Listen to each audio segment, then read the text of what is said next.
Hey, what's going on, business owners? I wanted to let you know that who you think you're competing against is not your actual competition. And let me tell you why. I'm going to share my screen really quickly. So you might think that, like, if you're an insurance agency and who you're competing against is the other insurance agency that's in your town or in your neighborhood, or you might be competing with someone like Geico or Liberty Mutual, right? If you are an accounting firm or a tax advisory CPA, you might think that you're competing with the other businesses that are in your industry, those that you know well, or those that maybe participate on a national level. But who your actual competition is you're competing with the 6 to 10,000 ads per day that your audience is being inundated by, whether it's through TV, their phones, newspaper, their mailbox. They are getting inundated and bombarded with ads all day long. So you're competing with that, first of all. Next, you're competing with TikTok, Instagram Reels, Snapchat, YouTube, whatever app that people are just spending hours and hours scrolling on. That's part of what you're competing against too. Next, you're competing with Netflix, you're competing with Hulu, Disney Plus, whatever streaming service is going to come out next week. It seems like there's a new one cropping up, and the total cost of having them all together is more than what you would have paid for a cable bundle a couple years ago now. But you're competing with that, whatever new show that there is. You're also competing with satellite radio, podcasts, whatever spot, Spotify, Apple, whatever documentary or true crime thing that is the latest, exciting thing for people to listen to. You're competing with that. And you're also competing with work, work responsibilities, depending on, how many hours they work, if they have a second job. Then you're competing with their family commitments, their youth sports. I know a lot of parents who seem to constantly be on the go. They're just like a glorified Uber for going to different event after event, right? You're competing with all of that. If they have time for friends, you're competing with that time. Then somewhere you're competing with sleep, however many hours of sleep per night that your audience is getting. Even though it seems to be getting less and less, you still have to compete with that. And then you're actually competing with your competitors, right? So who you think you're competing with is not just your competitor that's in your industry. You're competing with all of these different things that vie for the attention of your audience. Now, what can you do about it? Well, what you can do is learn how to tell better stories, because storytelling is a powerful tool to captivate and connect to your audience. Stories are, humans have been programmed to enjoy stories since the beginning of time. Storytelling is a tradition that transcends all cultural, social, and economic boundaries. Storytelling has been a primary sense making device that we have used to captivate audiences since the beginning of time. It's how we've communicated, stories, traditions, history, even warnings about, what's going on in the environment. That is what we've used storytelling to do. And stories even help us make sense of the world around us. It also helps us make sense of ourselves when we find a character that we relate to and that we, find resembles our own experiences and our emotions.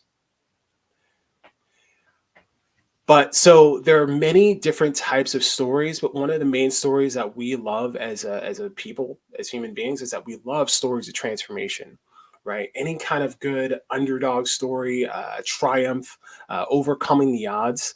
Mainly because that's what we love to experience with for ourselves, right? We love to see what's possible, right? If that person can do it, then maybe I can do it, right? That's what we love in every story that we see. And so you want to have some stories of transformation that you can use inside of your business. Now, I'm going to show you a framework of how you can possibly do that. And this framework is based on the Story Brand Framework by Donald Miller, and it closely follows how most of the movies and stories and books that we've read over the last couple of years, actually for quite a few centuries now, it mirrors the formula that a lot of those stories use, which is the hero's journey, right? Which always starts with a character who has a problem, right? They want something. This character wants something, and then there's a problem that gets in their way. And then along their journey, they meet a guide who gives them a plan and then calls them into action, calls them into adventure. And then that will either result in success or failure. Now, as I said, there are many different types of story frameworks that exist. And depending on what you're trying to accomplish, what you're trying to communicate, you might use one or both of them. But I love this one because it shifts the paradigm away from the way that most people, most business owners, when they hear the word storytelling, or like when they hear like, oh, you got to tell your story, what they usually hear is biography, right? They go straight into, well, my grandfather started the company back in 1936, and when I was young, he used to bring me by into the office, or back in, he used to take me to work with him after I got done with school, and I used to collect cans. He used to pay me like a nickel for 14 hours worth of work, and that's where I got my entrepreneurial spirit. That's where a lot of people go, and that's just not relevant or actionable for your audience to understand whether you're somebody that can help solve their problem and whether they want to hire you or not. I mean, it's good to know if they connect with that, but again, that's not what your audience is looking for when we talk about storytelling. So in this framework, you are not the hero of the story. You're actually the guide, and your customer is the hero. So take a moment to let that settle in. I know that most of us, we want to be the heroes of our own stories, and there are appropriate times and places where you will be the hero of the story. But if you're a business owner that's looking to make more money, to grow your business, and to generate more leads, then you want to make the shift to thinking of yourself as the guide and then thinking of your audience as the hero. So one of my favorite guides is obviously Mr. Miyagi. Just do the coaching, the sand the floor, paint the fence, wax on, wax off. That's pretty much what you'll do for your customers when you're working with them. So no matter what relationship that you have, whether it's a business relationship, a platonic friendship relationship, romantic, whatever it is, every relationship will go through 3 different stages. And the first one is curiosity. The second one is enlightenment. And the third one is commitment. And so when we talk about curiosity, especially as it relates to your business, your product, your service, what your audience wants to know, what they're curious about is, can this person, this product, or the service help me survive in some way?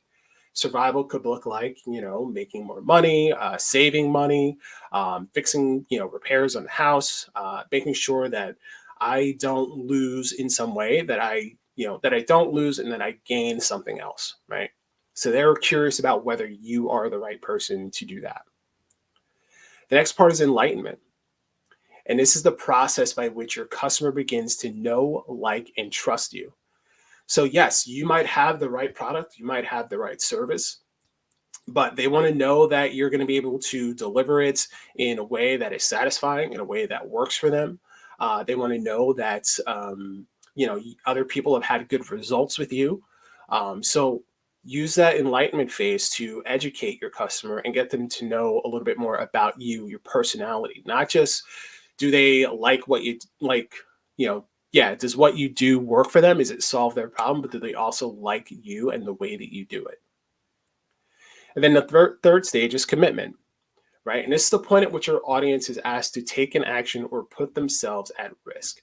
So that could look like, scheduling a call, or, when it comes down to pay for services, right? They're going to put up their credit card or fill out their form or whatnot. But this is a point at which your audience is actually putting themselves at risk, and it can actually stand to lose something. So you don't want to rush through those stages when it comes to building that relationship. You want to take the time to build that trust, let them know how you do what it is that you do, and to really create that confidence and that trust inside of your services, inside of your process. Answer all those doubts, those questions that your audience might have, and that'll make it easier for them to commit to taking action with you. One of the ways that you can do in the enlightenment stage is to create a sales funnel, right? So a sales funnel will take you through all of these different stages. So curiosity, you want to have a one-liner, just an easy, simple statement that explains what you do, who you do it for. And then you want to make sure that you have your website or any kind of platform that you're using, or even on your social media. Take the time to answer those questions and those doubts and those barriers that people might have in terms of what it takes to take your service. Then you want to have your lead generator, some fabulous free offer. And then you want to have your nurture email campaigns, anything to make it easy for them to get to know you, what your perspective is, how you do your services. And then the lead generator, that solves one specific problem. It gives your audience a quick win without really having to invest as much on their end, right? So you're just giving them that free value that allows them to solve a problem, and then that's going to keep them engaged and wanting to come back and see like what more that you have to offer.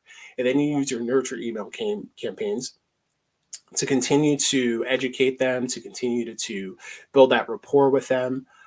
Testimonials and case studies are a great opportunity for your nurture email campaigns, because then you can use that. They're basically just mini stories, if you will, telling them all the different ways that other people have worked with them, and then they can see and locate themselves inside of those stories. And then the commitment comes through your sales email campaigns. Let people know what it takes to buy from you. Let them know like what specials or what deals you have going on. Don't shy away from asking for the sale. It'd be weird to go through all these stages of, building that rapport, building that connection, building that trust, and then not ask for the sale. Right? And so, if you are a business owner and you want to make more money over the next 90 days, you want to grow your audience, you want to build up your services, I have a free offer for everyone to take. It's a short quiz.